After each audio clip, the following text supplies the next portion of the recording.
Je lançais à la blague sur les ondes du 98.5 et puis ensuite je me suis amusé dans ma chronique à 3600 secondes avec Marc Labrèche à imaginer des projets pour Montréal. Des projets là qui nous sortiraient d'une certaine morosité. Et j'avais lancé à la blague l'idée d'installer un téléphérique, des télécabines entre la rive sud de Montréal et un point qui atteindrait rapidement le centre-ville. Ça permettrait de désengorger les ponts et on pourrait donc aussi avoir une sorte d'attraction durant l'été. Ce serait très beau de passer, par exemple, au-dessus du Casino et de l'île Sainte-Hélène.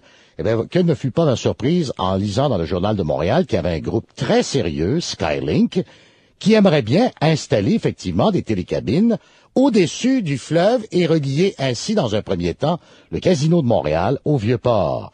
Monsieur Jorgensen, Jeff Jorgensen, de la compagnie Skylink, vice-président de Télécabines de Montréal, est en ligne. Bonjour, Monsieur Jorgensen. Bonjour, Monsieur Hood. Donc, mon idée n'était pas si folle? Non, pas du tout. Mais moi, je trouve que c'est une très bonne idée. Absolument. Par exemple, comme moi, je suis une pilote d'hélicoptère et moi, j'ai vu le Canada alentour et puis vraiment, Montréal, c'est la plus belle ville au Canada pour voir dans les airs.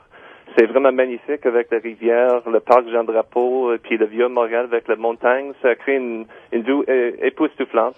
Et c'est ça l'expérience que j'aimerais que les autres Montréalais me partagent. Est-ce que c'est réaliste? C'est réaliste, M. Jorgensen, parce que le fleuve est quand même assez large et tout ça. Est-ce que ça pourrait, par exemple, opérer même l'hiver? Absolument. C'est conçu, c'est une technologie de ski alpin. Alors voilà, c'est conçu pour les montagnes, mais voilà comme un système qu'on peut établir ici dans un réseau urbain. Combien ça prendrait de temps, par exemple, là, pour aller du Casino au Vieux-Port? Au Vieux-Port, au parc Jean-Drapeau, 7 minutes.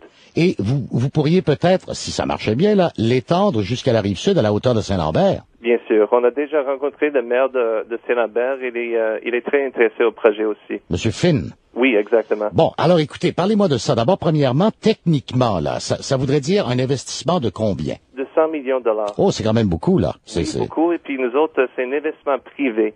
Et ça fait 1 an et demi qu'on est en train de introduire le projet aux intervenants. Et on a eu beaucoup de succès. On est très reconnaissant de l'appui qu'on a eu du Parc Jean-Drapeau, la Ville de Montréal, Tourisme Montréal, la Chambre de commerce, et puis la société qui représente les restaurants, des hôtels, des boutiques, qui donnent vraiment la joie de vivre à Montréal qu'on a besoin d'appuyer.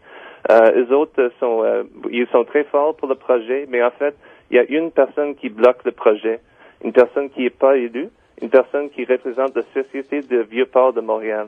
C'est Mme Julie Mayotte, là. Non, Mme Claude Benoît. Ah, Claude Benoît. Bon, oui, mais parce qu'on cite dans le Journal de Montréal sa porte-parole, Mme Mayotte, qui soutient que la présence d'une télécabine à proximité des quais aurait un impact direct sur le caractère historique, maritime et patrimonial du Vieux-Port. Mais si tu vas au Vieux-Port aujourd'hui, c'est quasiment un stationnement. Et puis t'as le IMAX, puis le Centre de sciences. Puis ça, c'est le patrimoine, vraiment comme on a un problème. Alors pour nous, c'est quelque chose de nouveau, de spécial. Et puis ici, comme par définition, un port, c'est comme un point de transition pour des personnes et des biens. Et voilà ce qu'on peut faire avec les télécabines, célébrer ce point-là et continuer avec le projet. Est-ce que c'est vrai que les télécabines seraient fabriquées ici au Québec? L'usine de fabrication de Doppelmayr, c'est à Saint-Jérôme, effectivement. Donc, ça donnerait de l'emploi aussi, et puis ça serait fabriqué chez nous. Exactement.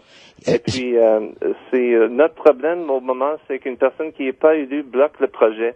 Alors, on invite les personnes pour visiter notre site web au télécabinemontréal.com et pour comprendre le projet. Parce que pour nous, pour avoir une personne non élue, pour dire non aux 3000 emplois qu'on va générer, un investissement privé de 100 millions de dollars, des retombées économiques de 120 millions de dollars, vraiment, il y a un problème ici à Montréal. Vous pensez vraiment qu'il y aurait des retombées économiques aussi importantes? Absolument. Disons par le London Eye, eux autres, ils reçoivent 3,5 millions de visiteurs par année. Qu'est-ce que c'est le London Eye? Ça, c'est le London Eye. C'est au bord de la rivière à Londres. Et vous prenez une capsule, ça prend 30 minutes pour faire le tour en rond.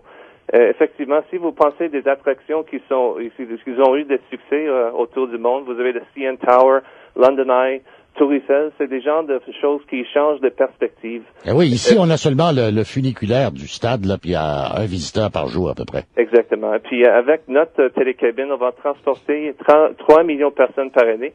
Non seulement c'est une attraction, mais quelque chose qui est pratique. qui répond à un besoin qui est identifié par la Société d'Havre de Montréal. Comment est-ce qu'on peut faire pour brancher les attractions? Le trio imbattable, que ce soit le Vieux-Montréal, le Vieux-Port et le Parc Jean-Drapeau. Est-ce que vous avez présenté votre projet à l'administration municipale? Oui, on a rencontré Madame Savigny qui, en fait, nous a donné la permission pour aller contacter Parc Jean-Drapeau. Puis depuis ce temps-là, ils sont des très grands supporters. Bon. En fait, eux autres, ils attendent le Vieux-Port pour donner l'approbation. Tout le monde attend pour ce madame-là pour changer d'avis. Est-ce que vous pensez, mais là, sérieusement, Monsieur Jorgensen, mettons qu'on se met à rêver, puis on se dit, votre télécabine au-dessus du fleuve pourrait aller jusque sur la Rive-Sud. Est-ce que vous pensez que ce serait juste un moyen touristique là de bien voir Montréal, ou si ça pourrait devenir quelque chose, une alternative au transport et désengorger un peu les ponts parce que les gens prendraient, mettons, la télécabine et en 10 minutes, ils partiraient de Saint-Lambert, se retrouveraient à Montréal? Absolument. En fait, notre télécabine, ça peut déplacer 5000 personnes par heure. C'est plus de monde par heure que le pont Victoria. Imaginez. Et ça, vous n'avez pas besoin de véhicules et ça crée des emplois et puis c'est très facile et rentable. Et très très bon pour l'environnement parce que j'imagine que ça fonctionne à l'électricité. Absolument.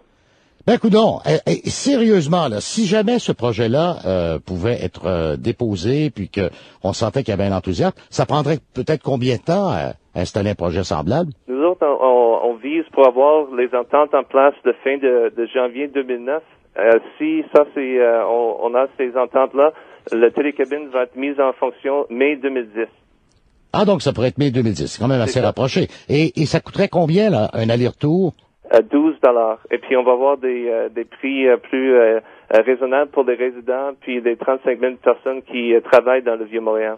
Alors donc votre obstacle pour l'instant, c'est seulement l'administration là Une personne qui n'est pas élue, qui est le président de la Société de Vieux-Port. C'est la personne qui bloque le projet présentement. Merci beaucoup, Monsieur Jorgensen. Merci. Bonne Au revoir. journée. Jeff Jorgensen est le vice-président de Télécabine de Montréal. C'est un projet audacieux et qui mettrait peut-être un peu de vie dans cette ville qui se cherche désespérément des projets. S'agit-il maintenant d'un projet qui est viable? Il semble-t-il que ça pourrait être installé en mai 2010, mais il y aura sans doute des groupes de pression qui vont se manifester pour pouvoir envoyer les télécabines dans le fleuve avant même qu'elles n'aient décollé.